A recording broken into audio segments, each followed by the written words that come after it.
अस्सलामुअलैकुम नाज़रीन। अॼु हिन नए व्लॉग सां गॾु असां अॼु घुमी रहिया आहियूं साधू बेलो।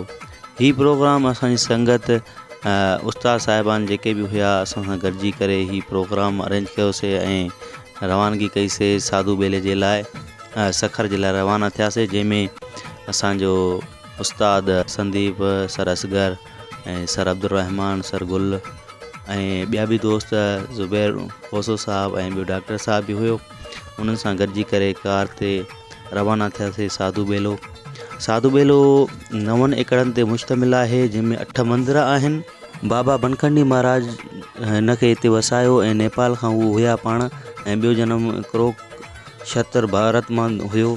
ऐं देवी अनाज ॾियण वारी माता जेका आहे शेरां वाली माता, बनखंडी महाराज खे इहा श्रद्धा ॾिनी त हू हिते हिन खे वसाइनि ऐं जेके बि हिते पूॼा करणु अचनि, जेके बि यात्री हिते अचनि त उहे बुखिया न वञनि। उन्हनि जे लाइ उन अनाज ॾियण वारी माता, शेरां वाली माता बि जंहिंखे सॼो थो वञे, त उन श्रद्धा ॾिनी बाबा बनखंडी महाराज खे त अगरि जी तव्हां वटि लकड़ी वारो करमंडल आहे त तव्हां हिते कोई बि बुखियो न वेंदो।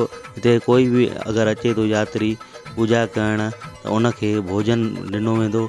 ऐं उते भंडारा हुया, मर्दनि जे लाइ अलॻि सेटअप हुयो ऐं मायुनि जे लाइ अलॻि हुयो। हिन प्रोग्राम में हीअ जेका गादी आहे इहा उदासियुनि जी गदी आहे, जंहिंजो मतिलबु आहे त हू सॼी उमिरि शादी न कंदा आहिनि।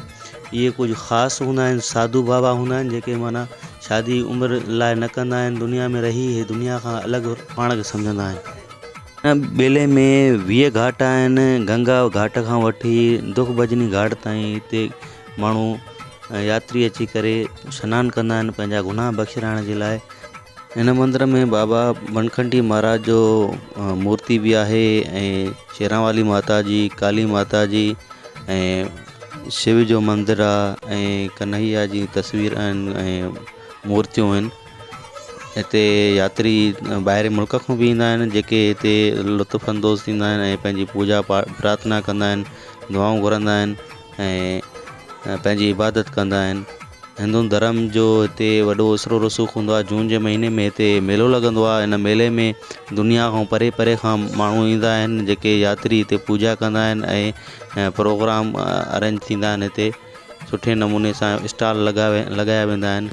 हिते मोर पखी हुया, ॿियूं नज़ारा, कुदरत जा नज़ारा, बहितरीनु नज़ारा लॻा पिया हुया।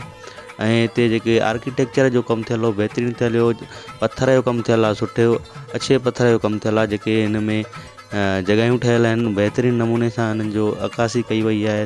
पुराणे ज़माने में जेका महिनत कई वई आहे, हिन में जेका लिखाई हुई चुन जे पथर ते लिखाई हुई, हिंदी ॿोलीअ जी बि लिखाई थियल आहे, सिंधीअ जी बि लिखाई थियल आहे, हिकिड़ी ॿी ॿोली आहे शायदि बंगाली आहे या ॿी का ॿोली आहे, मद्रासी आहे। अहिड़े तरीक़े सां हिननि ॿोलियुनि जो बि इस्तेमालु कयो वियो आहे।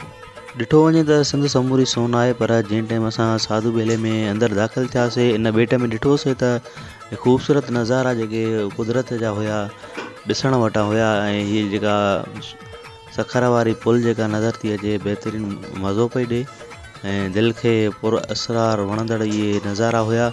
ऐं पखियुनि जूं ॿोलियूं ऐं ख़ामोशी, ज़बरदस्त सुकून वारो माहौल हुयो।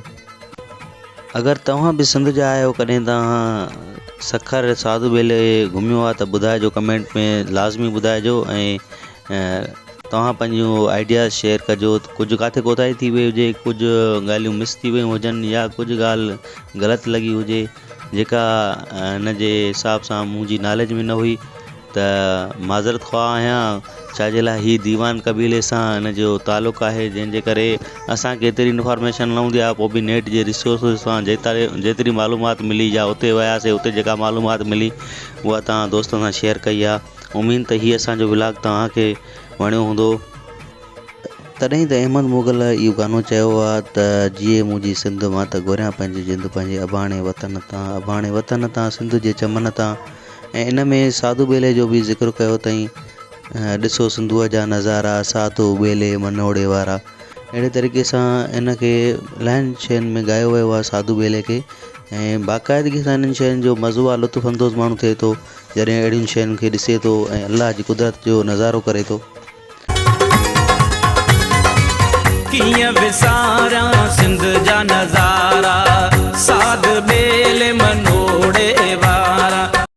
उम्मीद त ही तव्हांखे व्लॉग पसंदि आयो हूंदो ऐं अगरि पसंदि अचे त लाइक कंदा, सब्सक्राइब कंदा ऐं फॉलो कंदा ऐं दोस्तनि सां शेयर कंदा। वस्सलाम वालेकुम वरहमतुल्लाहि वबरकातुहू।